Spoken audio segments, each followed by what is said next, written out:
বিয়ের পূর্বে কোনো মেয়ের সাথে কথা বলবি না, খবরদার, তোর চক্ষু ধরে ওর সাথে কথা বলা। তুই কে? বামন হয়ে চাঁদের দিকে হাত বাড়াবি না। আমার বোনরা চাঁদ, আল্লাহ যেদিন ইসলামী শাসন আসবে, যেদিন ইমাম মেহেদী আসবে, যেদিন ঈসা আলাইহিস সালাম আসবে, ওনার বন্ধুর উপর যারা হাত দিয়ে উনি হাত কেটে ফেলবে। ইসলাম মেয়েদেরকে চাঁদ বলেছে আর তোকে বামন বলেছে না। তো বেটা ছেঁড়া খাতা 6 লাখ টাকা স্বপ্ন দেখিস, বিয়ের আগে মেয়ের গায়ে হাত দিস, সাহস কত? তোর সাহস কত? তুই জানিস না মুহাম্মদ সাল্লাল্লাহু আলাইহি সাল্লাম বলছেন নেক স্ত্রী দুনিয়াতে যা আছে ওর চেয়ে বেশি উত্তম। তুই কি করে ওর গায়ে হাত দিস বিয়ের আগে? তোর সেই যোগ্যতা আছে বল?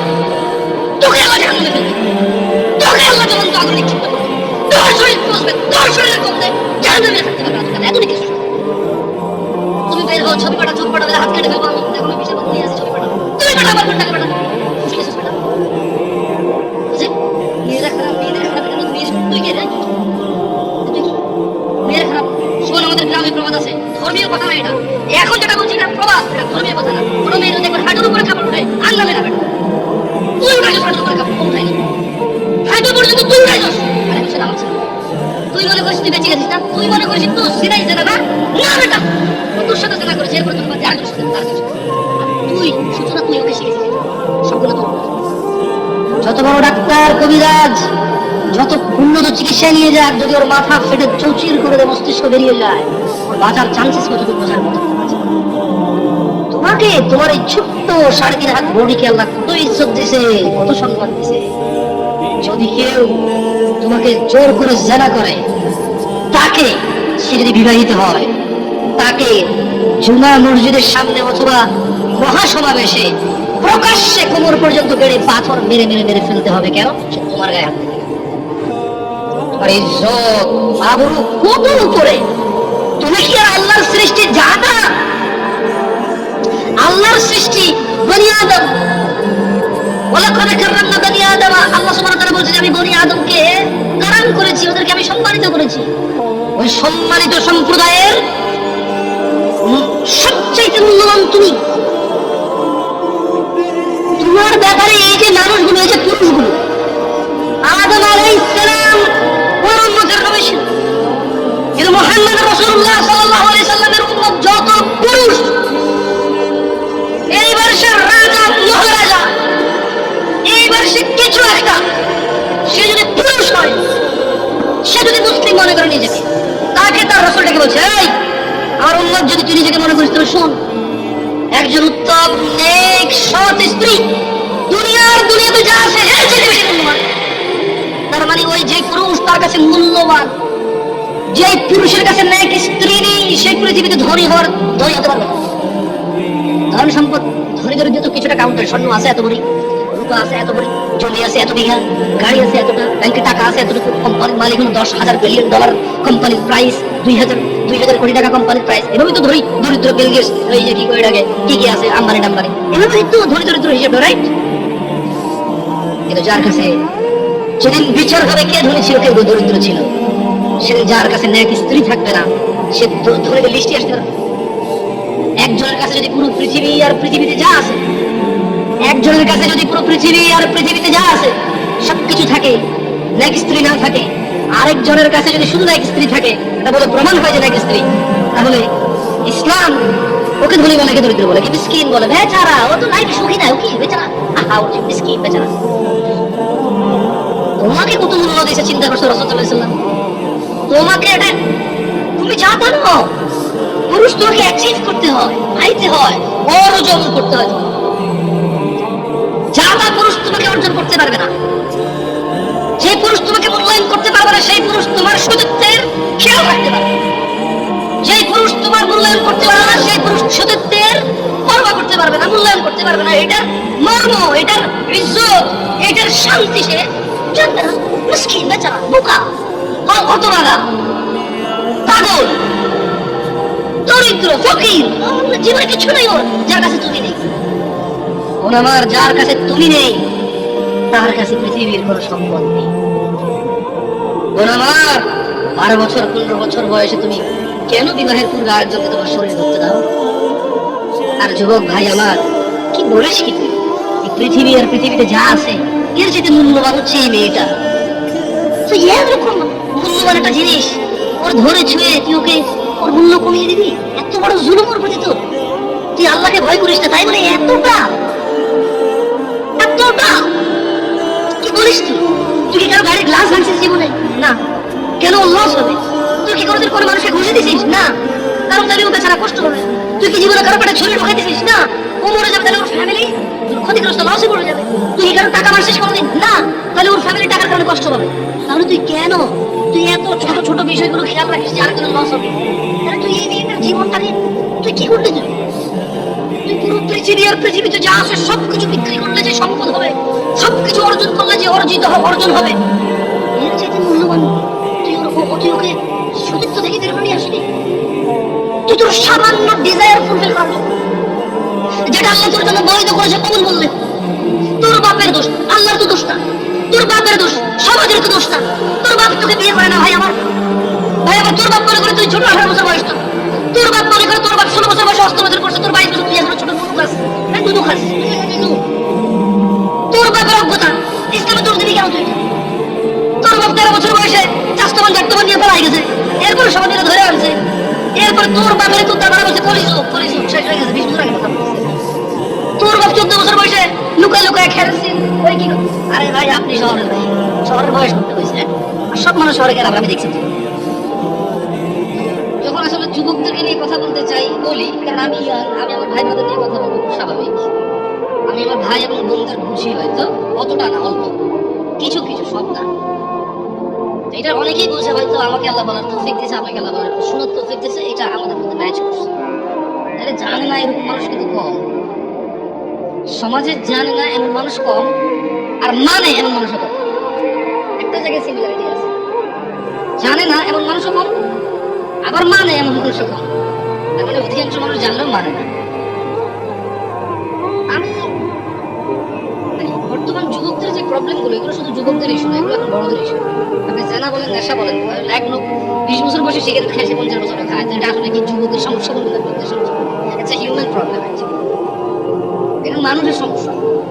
ওর লোক ওর চরিত্রের প্রবলেম। ওর এবারে জোয়ান চরিত্র আর বুড়া চরিত্র বলে কোনো কথা নাই। জায়গায় এক লোক গাঁজা খায়, মদ খায়, জানা করে, ও বিয়ের আগে করছে, বিয়ের পরেও করে, তো এটা জোয়ান সমস্যা, এটা জোয়ানদের সমস্যা, এটা যুবকদের সমস্যা না। তাহলে ভাবিরা যে অপকর্মে লিপ্ত হয়, ভাবি কখনো যখন কারো বিয়ে হয় তখন সে ভাবি, বিয়ের আগে তো ভাবি হইলে,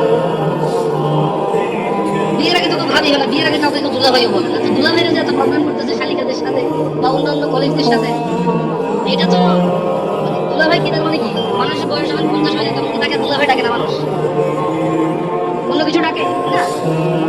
আমি যদি ইয়াংদের মধ্যে ওরা গোপন করতে পারে না। প্রবলেমটা কোথায়? প্রবলেম হচ্ছে 30 বছরের এক লোক মহিলার সাথে শুয়ে সমস্ত সম্পদ ব্যয় করে দিতে রাজি, যাতে কেউ না জানে। আর 17 বছরের ছেলে মেয়ের হাত ধরে এসে বন্ধু বান্ধবকে ফেসবুকে স্ট্যাটাস দিবে, আজকের সাথে উঠে লেগেছিল। এইখানে একটা ডিফারেন্স আছে, যেটা আমি ফাইন্ডিং যেটা খুশি আর অপরাধ প্রবণতা আসলে জোয়ান বুড়া বলে কথা না, যার চরিত্র খারাপ তার করতে পারে, যে আল্লাহকে ভয় করে না সে করে না। আফসোস লাগে কোন যুবকের জন্য, যে যুবক তার যৌবন আল্লাহ দিচ্ছে, তার মেধা আল্লাহ দিচ্ছে, যে যুবতী তার যৌবন আল্লাহ দিচ্ছে, মেধা আল্লাহ দিচ্ছে, এটা তাজা বয়স, এটা টাটকা ব্রেন, সুবহানাল্লাহ, একদম ফ্রেশ ক্লিন, এত পাপে জর্জরিত না, পাপ করে জব ধরে যায় না, এমন একটা হৃদয় আছে আল্লাহ ওকে দিচ্ছে। ওই হৃদয়টা দিয়েও সে অনুভব করে না আল্লাহকে এবং দিন। সে উদাসীনতায় সে তার সময় পার করে। কার মতো? যে লোকটা 50 বছর বয়স অপরাধ, চুরি, মিথ্যা কথা, জিনা, ব্যভিচার, বাবার সাথে অন্যায় মানে হারাম খাওয়া হতে, ইচ এন্ড এভরি হারাম যেটা আল্লাহ নিষেধ করছে সেটা সে দৌড়ে দৌড়ে গিয়ে আগলে দিয়েছে, যেটা আল্লাহ হালাল করছে সেটা সে ভাবতেছে, সে কোরআন করতেছে। 50 বছর বয়স জম ধরা হৃদয়ের মানুষ যখন দেখে 16 বছর, 20 বছর, 22 বছর, 25 বছর ভাই ওর মতোই উদাসীন। এই জিনিসটা আমাদের তোমার হৃদয়টা তো জম নাই, তোমার তো এখন মানে যদি পাপ কম বেশি যাই হোক, ক্ষমা চাই, এটা ক্ষমা চাই কি আল্লাহর কাছে কোনো কিছু কম না, কোনো কিছু বেশি। আল্লাহ যে পিঁপড়া সৃষ্টি করছে এটা তুচ্ছ না। আবার পুরো পৃথিবীর আসমান জমিন ভর্তি যদি কেউ অপরাধ করে আল্লাহর কাছে বেশি, বুঝতে পারছি? আল্লাহর ব্যাপারটাই ডিফারেন্স। সুবহানাল্লাহ, আল্লাহ সুবহানাহু ওয়া তাআলার ব্যাপারটাই ভিন্ন, ওনার উদাহরণটাই ভিন্ন। যদি পিঁপড়া পায়খানার মধ্যে যে ব্যস্ত হয়, এইভাবে হাঁটে, মানে যেটা ইয়া এই জিনিসটা আমার কাছে তুচ্ছ না, শুকর খাওয়া হারাম আমার কাছে তুচ্ছ না, আমার জন্য খাওয়া নিষেধ, আল্লাহ সৃষ্টি। কুকুর আমার জন্য খাওয়া নিষেধ, কিন্তু তুচ্ছ না, আল্লাহ সৃষ্টি। তো বলে যে বরাবর কিছু রাইট। আবার আসমান থেকে জমিন পর্যন্ত অপরাধ আল্লাহর কাছে বেশি কিছু, আল্লাহ ওনাকে ওনার ইউনিকনেস, প্রত্যেকটা জিনিস ওনার সমতুল্য সমতুল্য কিছু না, উদাহরণ করে দিই ওনার ব্যাপারে আমরা কাউকে উদাহরণ দিতে এই এক অবদান দিয়ে সো ইউনিক, উনি আলটিমেট ইউনিক, এর কিছু নেই। যুবকদের এই জিনিসটা খুব খারাপ লাগে, উদাসীনতার ব্যাপারটা। আল্লাহ সুবহানাহু ওয়া তাআলা কোরআনে বলেছে যে আচ্ছা হাসিবতুম আন্নামা খালাকনাকুম আবাসা, তোমরা কি মনে করেছো বা তোমরা কি মনে করেছিলে যে আন্নাকুম ইলাইনা লা তুরজাউন, তোমাদেরকে আল্লাহ অনর্থক সৃষ্টি করেছেন এবং তোমরা আল্লাহর কাছে ফিরে যাবে না, তোমাদেরকে আল্লাহ ফিরাই দেবে না, আল্লাহর কাছে ফিরতে হবে না। 20 বছর বয়স, তোমার ঘুম আসলে ঘুম আসে, 2 দিন জেগে থাকতে চাইলে জেগে থাকতে পারো, হ্যাঁ বল করতে পারো, ক্রিকেট খেলার সময় বল করতে পারো 60 কিলোমিটার বেগে, ফুটবলে কিক দিলে গোলকিপারে ধরো হাত লাল হয়ে যায়, গরম হয়ে যায়, তুমি কি করতে পারো? হ্যাঁ তুমি এক দৌড় দিয়ে বলটা পৌঁছতে যা ঘন্টার কাছে সাইকেলের আগে দৌড়াইতে পারো, হ্যাঁ আস্তে করে লুকিয়ে থেকে জাম্প দিয়ে যায়, বিড়াল ধরতে পারো, পাখি ধরতে পারো, হ্যাঁ রাতে 2টা বাজে কাউরে ভয় পাও না, প্রেমিকার ঘরের সামনে যায় শার্ট খুলে কি বাইরে নিয়ে গেলে বলে হাতে এলাম, এগুলো বলতে পারো যারা তুমি এটা কিছু না, তুমি একটা কিছু মহিলা মেয়ে বয়স 15, 16, 18, 23, 22 বছর তুমি করে না, এই 14 থেকে 18 ভিতরে বাপকে বলতেছে যে তুমি লাগবে না, আমার বউ আছে বুঝে গেছো, তোমার গরিব আছে না কি গেছে, তুমি মনের উদাহরণ কেন এখনো জোয়ান যুবতী কোনো বিপদ চোখে দেখে নাই, যুবক যুবতী এখনো অভাব চোখে চোখে দেখে নাই, বাপের ঘাড়ে করে খায়, যা খুশি তা করে, যেদিকে খুশি সেদিকে যায়, যা খুশি তা বলে। আল্লাহ বলছে যে হাসিবতুম আন্নামা খালাকনাকুম আবাসা, তুমি যা খুশি তা করো, আমি তোমাকে দোষ দিতে চাই বলে তুমি মনে করো আমি তোমাকে অনর্থক এমনি সৃষ্টি করছি, আন্নাকুম ইলাইনা লা তুরজাউন, তোমাদেরকে কি আমি আল্লাহর কাছে ফিরে আনবো না, আমি এরকম ভাবো তোমরা? ইকতারাবা লিন-নাস হিসাবুহুম ওয়া হুম ফি গাফলাতিন মুরিদুন, মানুষের হিসাব নিকেশ আমাদের বিবেক জায়গায় রাখছে। আমরা অসুস্থ মানুষের ব্যাপারে বলি দিতে বলি আরে অসুস্থ হয় এদিকে অসুস্থ হয় না মারা যাবে, মানে আমাদের কাছে বলা হয়েছে মানুষ অসুস্থ হলে মরে, আমরা কনফার্ম হয়ে গেছি মানুষ বুড়ো হলে মরে, আমরা কনফার্ম হয়েছি মানুষ অ্যাক্সিডেন্ট হলে মরে, আমরা কনফার্ম হয়েছি মানুষ অসুস্থ হইলে মরে, আমরা কনফার্ম হয়েছি মানুষ ক্রিটিক্যাল সিচুয়েশনে মরে, এমনি এমনি যে মরে যেতে পারি আমরা মানে ইমানে রাখি না। কোরআনুল কারীমে আল্লাহ তাআলা বলেছে যে ইকতারাবা লিন-নাসি হিসাবুহুম ওয়া হুম ফি গাফলাতিন মুরিদুন, আরে মরা তো দূরের কথা, মানুষ যে মরে যাবে, হাজার হাজার লক্ষ লক্ষ বছর পার হবে, হাসর হবে, ওর বিচারের দিন হবে, এটাই নাকি নিকট। বলছে যে মানুষের হিসেব নিকেশের সময় আসন্ন এই চলে আসতেছে, অথচ তারা ওয়া হুম ফি গাফলাতিন মুরিদুন, অথচ তারা উদাসীনতায় মুখ ফিরিয়ে রয়েছে। আপনি আমি বাঁচার স্বপ্ন দেখি বুড়ো হয়ে মরবো এই প্ল্যান করি, আর আমরা মরে আমাদের পরের প্রজন্ম হাজার হাজার প্রজন্ম মরে যাবে, জন্ম হবে, বেঁচে থাকবে 60, 70, 100 বছর বাঁচবে, সব কিছুর পরেও এই সব কিছু মিলিয়ে আল্লাহ বলতেছে যে এদের হিসেবে সময় তো চলে আসছে, এই চলে আসতেছে, অথচ সেরা এখন উদাসীনতা। আপনাদের মনে হয়েছে কি কিয়ামত ঈসা আলাইহিস সালাম আসবে, তারপরে মানুষ ওপেন কুকুর বিড়ালের মতো রাস্তাঘাটে জানা করবে, মানুষ পশুর মতো আচরণ করবে, মানুষের আল্লাহ নাম ডাকার মতো লোক থাকবে না, তারপরে কিয়ামত হবে, এটা তো ঠিক কথা, এটা তো সুনিশ্চিত কিয়ামত, মানে এরপর আর কোনো কিছু অবশিষ্ট থাকবে না। এরপরে কি যখন ওই কিয়ামত হবে তখন আর কোনো কিছু কি অবশিষ্ট থাকবে না, কিন্তু যে ব্যক্তি যেদিন মারা যাবে কিয়ামত তখন শুরু হয়ে কথা বুঝতে পারি নাই, যে লোক মারা গেছে ও কি ধ্বংস দেখবে? ও তো ধ্বংস হয়ে গেছে শেষ, যে যখন মারা যায় তার কিয়ামত তখন। আর যেটা আল্লাহ তাআলা যেটাকে বলছে ইদা জুলজিলাতিল আরদু জিলজালাহা, যখন পৃথিবী প্রবল কম্পনে প্রকম্পিত, ওটা তো সবাই কম্পিত, কেমন? আচ্ছা যুবকদের বা যুবতীদের উদাসীনতার মাত্রা এত নিচে যে শুধু বড়রা মুরব্বীরাই মরবে, ওরা মরবে এটা মনে করে না। অনেক সময় বলে যে এখানে মা বাপের খুব বড় একটা বাজে ভূমিকা থাকে। কেমন আমি বড় অবাক হলাম, আমার কাছে মেসেজ আসে ছেলেপেলের যে আমি কলেজে পড়ি, স্কুলে পড়ি, ভর্তি হয়েছি, দাড়িটা রাখার আমার খুব ইচ্ছা। আমি কেউ বলে হুজুরদের, কেউ বলে আলেমদের, কেউ বলে শেখদের, যে যার মতো করে বলতে পারে, বলে যে আমি ওয়াজ মাহফিল কিছু লেকচার শুনে দাড়ি রাখার এত প্রবল ইচ্ছা আমার, এত শখ, আমি দাড়ি কাটবো না। কিন্তু বলছি যে হুজুর আমার দাদা, দাদু, আব্বা আর আম্মা একটা পরিবার এত জঘন্য হলে কিভাবে হবে? একজন দুজন না হয়, দাদা, বাপ, দাদা, দাদি, মা, মানে কি? আমি ওই দাদাকে বলতে চাই তোমার বাপে মুজরা করে নাই, তোমার ঘরে টেলিভিশন ছিল না, প্রযুক্তি ছিল না, তোমারই এখন দাঁড়িয়ে রাখতে মন চায় না। তুমি তোমার নাতিকে আর ছেলেকে যে দাঁড়িয়ে রাখতে দিচ্ছ না, পর্দা করাচ্ছ না মেয়েদেরকে, তো যাদেরকে রেখে পৃথিবীতে চলে যাবো, তুমি ন্যাংটা হাঁটবে গো, ন্যাংটা হাঁটবেও না। তুমি বলছো যে একটু ঢাকো, নাহলে সরম। হ্যাঁ, ওরা ন্যাংটা হেঁটে বলবে সাহসের ব্যাপার, পর্দা হলো মনে। তুমি বলতেছো যে পর্দা হাত পা সব ঢেকে চলাকে বলে না, মনের পর্দা। তো ওরা এটাকে পুরো অ্যাপ্লাই করে ফেলবে। মানে আফসোসজনক কথা, কেমন? মানে একটা পরিবারের বাপ যদি বলে ছেলেকে দাঁড়িয়ে রাখতে, ছি ছি ছি ছি ছি, এটা ঠিক এরকমই তো, যে কেউ কোনো বাপ তার ছেলেকে বলতেছে তোমার বোনকে বিয়ে করো। এই যে এরকম এটা দাড়ি কাটাটা বলছে না, অসুবিধা বলো না, অথচ দুটি আল্লাহ বিধান। মানে ব্যাপারটা হচ্ছে কি, মহিলা তার স্বামীকে বলছে তুমি ভালো হও, প্লিজ তুমি ভালো হও। ভালো কিভাবে হবো আমি? তুমি না সিগারেট খেয়ে আমাকে খেলাম না, তুমি না অন্য মেয়েদের সাথে কথা বলবো না, বললাম না। তো তুমি না নামাজ পড়ো, হ্যাঁ পড়লাম, আমি বিয়ে করবো না। না আরে বেটা, নামাজ পড়তে আল্লাহ বলছে বিয়ে করতে হবে নাই? বিধান দুটো কি দুজন নিচে নাকি? না আমি ইনফ্লুয়েন্স করতেছি, আমি নিজেই একটা করছিলাম। কঠিন রে কঠিন, বলা অনেক সহজ, করা অনেক কঠিন। যাক আল্লাহ ইল্লা মাশা আল্লাহ। তো মানে ইসলামের বিধানটা কেমন? বাপ মা বলতেছে যে বেকার থাকিও না, বেকারকে ইসলামও পছন্দ করে না। ইসলাম কি ঘুষ অ্যালাউড করে? সুদ অ্যালাউড করে? হারাম সিগারেট বিক্রি করা কোম্পানিতে কাজ করে ইনকাম অ্যালাউড করে? সুদি ব্যাংকে চাকরি করে টাকা কি ইসলাম অ্যালাউ করে? মা বাপ বলে যে বেকার থাকিও না, ইসলাম পছন্দ করে, মুসলিমরা বেকার থাকতে নাই। কিন্তু এই মনোভাবী টাকা ইনকাম হলে আবার ওই যে ইসলামের দোহাই দিয়ে ওকে চাকরি করতে বলে, ওই ইসলামের দোহাই দিয়ে আর উপার্জনটা হালাল লাগে আর ওটার বড় হইলে হইলে ইনকাম। আপনি আরেকটা বিয়ে করবেন, এটা তো অনেক দূরের কথা। আপনি ঘুষ খান, সুদ খান, ডাকাতি করেন, টেন্ডারবাজি করেন, চাঁদাবাজি করেন, দুর্নীতি করেন, আপনার বউ কিচ্ছু বলবেন আপনাকে খারাপ। খালি অপরাধের মধ্যে একটা অন্য মহিলার সাথে কথা বলেন, তারপরে দেখেন আপনার অপরাধ। আপনি ঘুষ খান, জুয়া খেলেন, মানে আপনি না, নেশাটাকে ওরা অপরাধ হিসাবে রাখে, কারণ নেশাটা ঘুষি লাগে যায় তো প্রবলেম, আবার টাকা নষ্ট হয় তো, বুঝলেন নাই? মহিলা বড় ভিন্ন জিনিস। আমি মহিলাদের চরিত্রে হতবাক হই, আমি মহিলাদের চরিত্রে হতবাক হই, নির্বাক হই। কিভাবে? ও ঘুষ, দুর্নীতি, চাঁদাবাজি, টেন্ডারবাজি, মিথ্যা কথা, মারামারি, কোনো কিছুকে স্বামীর বদনাম মনে করে না। অপরাধের মধ্যে নেশাটা করলে এবং অন্য মহিলার সাথে কথা বললে এই তার আর সহ্য হয়, কারণ এটা তার রিলেটেড। নেশা করলে তার হক নষ্ট হয়, অন্য মহিলার সাথে কথা বললে সে মনে করে তার হক নষ্ট হয়। আরে আপনি বলতেছেন অন্য মহিলা, আপনি আরেক বিয়ে করবেন বললে সে মনে করে তার হক কমে যাচ্ছে।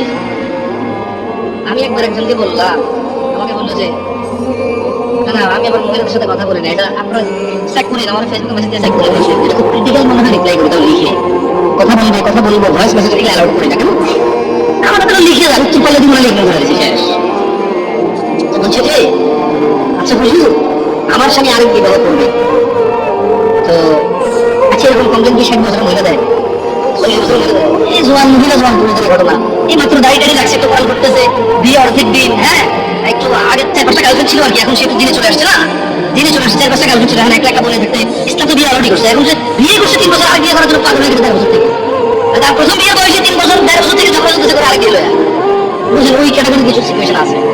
তো মহিলা বলছে যে মানে তিনি বোন বলছে যে লিখছে আর কি, আমি মনে হয় 15-20 দিন পরে মেসেজ ওপেন করে দেখলাম যে লম্বা এক চিঠি। প্রথম কথা এত লম্বা লিখে আমি এগুলো করে পড়ি না, কে পড়বে?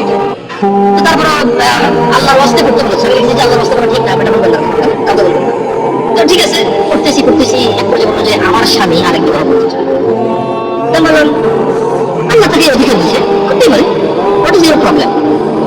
তো সে রিপ্লাই করে যে না হুজুর, ব্যাপার হচ্ছে সে আমি এখন একা আমারই হক ঠিকভাবে আদায় করতে পারে না, সে যদি আরেক বিবাহ করে তাহলে আমার হক কি কমে যাবে না? আমি বললাম কিভাবে? বলে যে ইসলাম তো ইনসাফ হিসেবে বলছে এই বউর কাছে যা থাকবে এই বউর কাছে তা থাকবে, তাহলে আমার তো ভাগ অর্ধেক হয়ে গেল না, কমে গেল না? আমি বললাম তাহলে আপনার ভাই বোন কয়জন? 3-4 জন। আমি বললাম আপনার আব্বা যখন প্রথম ছেলে হয়েছে ওই ছেলেকে বলা হচ্ছিল আব্বা আরেকটা বিবাহ মানে আমি জমিতে পারবো, খবরদার। সিম্পল কথা না? স্বামী যখন বিয়ে করে বউর ভাগ হয়ে যায়, অর্ধেক হয়ে যায়, এটা শুনুন, তাহলে কোনো বাবা করে শুধু উচিত না একটা বেশি সন্তান নেওয়া, কারণ যত সন্তান তত ভাগ। যে যারা এগুলো মানে ইয়াংদের মধ্যে প্রবলেমগুলো বেশি আছে, তাহলে তো দিদি বলুন তখন তো চিন্তা করা হচ্ছে যে আমি তো পৃথিবীতে আসতে পারতাম না, আমার বাবা যদি চিন্তা করতে পারছে একটা যারা করে ভাগ হয়ে যাবে জমি, তো আমার কিন্তু এটা আসলে কায়দায় ছিল না, ঠিক না? আসলে কেউ কারো হক কমাইতে পারে না, বাড়াইতে পারে না, যার জন্য আল্লাহ যা বরাদ্দ করেছে তার উপরে কি করতে হবে? থাকতে হবে, উদাসীনতা থাকা যাবে না। যুবকদের উদাসীনতার মধ্যে মহিলাদের কথা বললাম, পরে আবার আমি দেখছি কিছু ইউটিউব চ্যানেলে যাওয়ার পরে মহিলারা পুরো খেপে যায়, বলে তুমি একটা কথা বলছো। গার্মেন্টস কর্মীদেরকে নিয়ে ছেলেদের খুব বাজে মন্তব্য থাকে, বিশেষ করে তারা রিয়েলিটি জানেও না, তাদের অবজারভেশন ঠিক আছে। প্রশ্ন আমি উঠছি না, কোনো প্রশ্ন আমি উত্তর দেব না।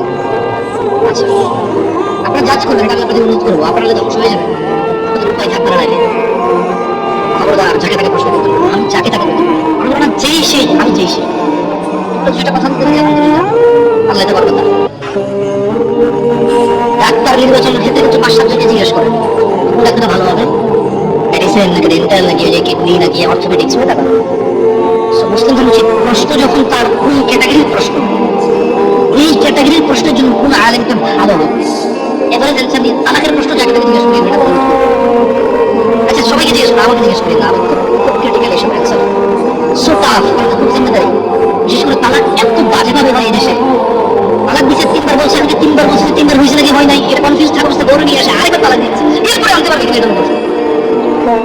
So critical.